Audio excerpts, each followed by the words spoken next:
o mga pizza, mga igsoon. Kamuha dapat kinahanglan nga pakasulatan pa. Ako balikan to akong pangutana kaganina. May hayahay na dito. Kana na, ipalo ka sa adlaw sa pagbalik sa Ginoo. O ka nang wala. Ginoo. May hayahay ka na ipalo tao. Ka nang wala.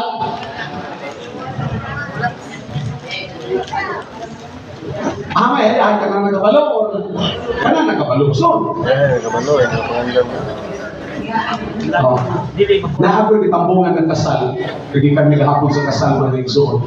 Praise God. Ako giling na isa. Tulog na. Yan si Brother Marvin. Tulog na. Saan yun? Yung kasal para balik yung kuma. Sabi na ako katulog doon.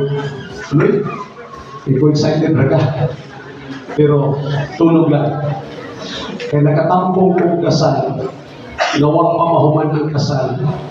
Nakuyapan ng babae. Tungkol sa ka-excited, why tulog? Sige ka rin. Praise kapila na lang ng sahon ang ilang katong Buddha. Sabay kulang na. Gabihin na kayo, alas 12 na sige, tulog na. Atong andamon ang tanan.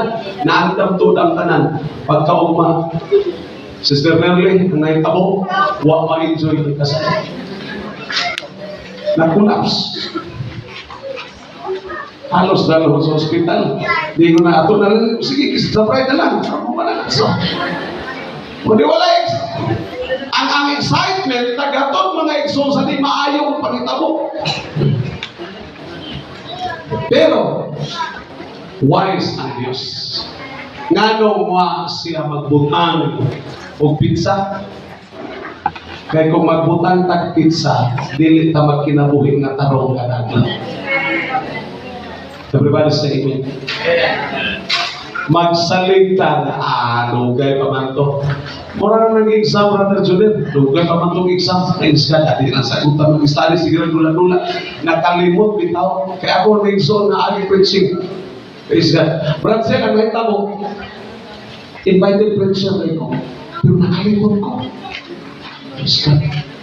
Tininoon ko may exam experience ako. Grabe na nilang mga pinangandam. Dagang ang pinangandam ng Dixon. Pero ang preacher nila nakalimot. Ang tinuod yung nakalimot. So, kaya wala na itong nabutang sa listahan. Pagkasunod adlaw na ito siya na. Isa ka, oras ang abot. Di, inantay ko. Nga naman. Bilang kabuk man eh.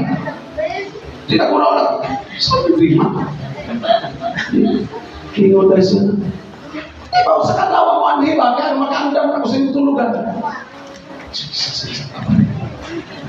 Wawa na lang sa kung nag-reply mga exon mo na akong ipaply ng tanang. Kalimot ko. Ang tinuod na kalimot, di ko mag-exon.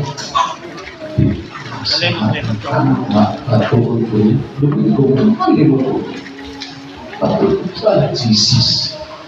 Ay nga pa natin na hinumduman. Tapos speaking mo na nila. Kung dito speaking tayo. Mga exoduhan na lang kaadlaw. Ako puasa. Grabe na silang pinuasa. Grabe ampo na sila ang exod sila puasa. Preparation na to para sa ating Thanksgiving. Praise God. Grabe na ang upang exod. Nagupra na. Nagidap na. Sa